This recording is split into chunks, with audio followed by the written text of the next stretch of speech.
Hey everyone, welcome back to my channel. তো good morning সবাইকে। আমি তো ঘুম থেকে উঠে স্নান টান করে রেডি হয়ে গেছি। এবার যাবো রান্নাঘরে। আর আজ রান্নাঘরে যাব একটা রেসিপি তোমাদেরকেও দেখাবো আর আমি নিজেও শিখবো, কারণ রেসিপিটা আমি পারি কিন্তু সেইভাবে একটা পারি না। তো ওটাই এখন শিখবো আমার শাশুড়ির কাছে। তো চলো রেসিপিটা দেখা যাক কী করে করে রেসিপিটা। এই যে আজ রান্না হবে কচুরলতি আর চিংড়ি মাছ রাখা আছে এখানে। দেখি কিভাবে করা যায় কচুরলতিটা। ফার্স্টে পেঁয়াজ লঙ্কা ভেজে কালো জিরে দিয়ে চিংড়ি মাছটা ভেজে নেব।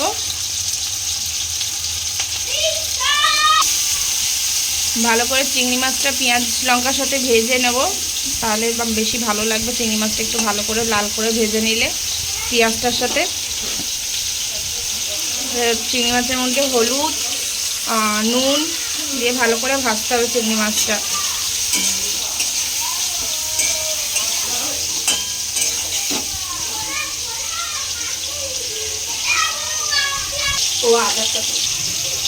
চিংড়ি মাছটা এখন ভাজা হচ্ছে, আর একটু ভালো করে ভেজে নেব।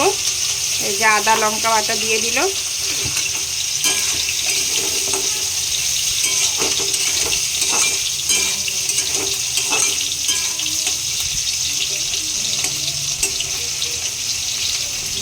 আদা লঙ্কাটা দেওয়ার পর এবার কচুরলতিটা দিয়ে দিতে হবে।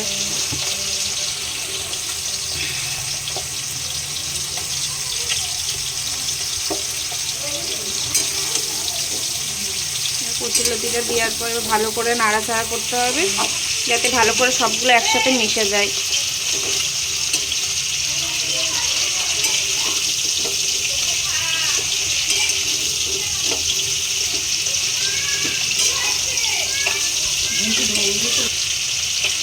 নুনটা ঠিক পরিমাণ মতো দিতে হবে, মানে যতটা হবে ততটা সেই বুঝে নুনটা পরিমাণ মতো দেবে। নুন বেশি হয়ে গেলে একটু ভালো লাগবে না, নুনটা ঠিক মতো দিতে হবে।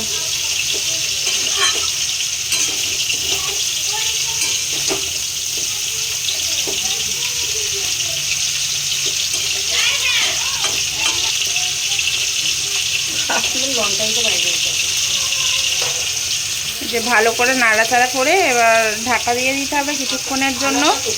ভালো করে ঢাকা দিয়ে দিলাম।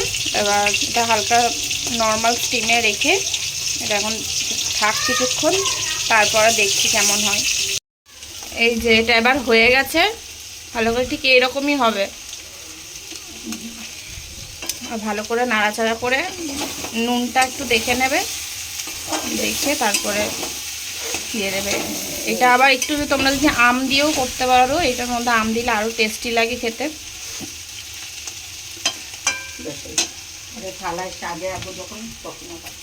তো চলো হয়ে গেছে এটা। আর এরপরে দেখি আর কি রান্না করা যায়। চলো দেখা যাক মা আর কি রান্না করেছে। আছে ডাল, মাছ, এটাই লতিটা, আর এখানে ভাত আছে।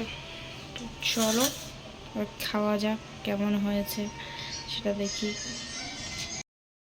তো রেসিপিটা তো খেয়েছি, জাস্ট দারুণ লেগেছে। তোমরাও ওইভাবে ট্রাই করো, দেখবে। আশা করছি তোমাদেরও ভালো লাগবে। ওইভাবে মানে আমি পারি সেইভাবে একটা পারি না, তো মা আজকে করেছিল মায়ের মতো, আজকে আমিও ট্রাই করলাম। তো তোমরাও এইভাবে ট্রাই করো, তারপর তোমাদেরটাও ভালো হবে। আশা করি খেতে ভালো লাগবে তোমাদের। আমার তো দারুণ লেগেছে। তো চলো আজকের ভিডিওটা এই পর্যন্তই। দেখা হচ্ছে তোমাদের সঙ্গে নেক্সট কোনো ভিডিওতে। আর ভিডিওটি ভালো লাগলে একটা লাইক করে চ্যানেলটিকে সাবস্ক্রাইব করে দিও।